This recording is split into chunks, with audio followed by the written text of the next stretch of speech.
सेवक संघटना नागपूर शाखा उमरेडच्या अंतर्गत सालेभट्टी येथे नवघरे भाऊ नववे हवन पार पडून एका भगवंताच्या चर्चा बैठकीला सुरुवात झालेली आहे। सृष्टीचे विधाता स्वयं भगवान बाबा हनुमानजी उपस्थित आहेत, त्यांना माझा प्रणाम।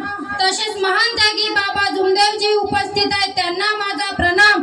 खांद्याला खांदा लावून चालणारी वाराणसी आई उपस्थित आहे, त्यांना माझा प्रणाम। बालगोपाल सेवक सेविका सगळ्यांना माझा नमस्कार।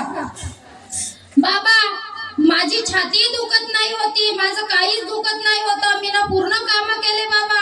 माझ्यावर एवढे दुःख आले होते त्या दिवशी, मला श्वास घेण्याची शक्ती नाही होती बाबा। दिला तीनचा तीर्थ बनवून दिला, माझ्या छातीला भुका मारून दिल्या, रक्षा लावून दिली आणि माझी छाती थोडं थोडं मला श्वास घेता आलं आणि एका तासात मला 3 वेळा तीर्थ बनवून छातीला भुका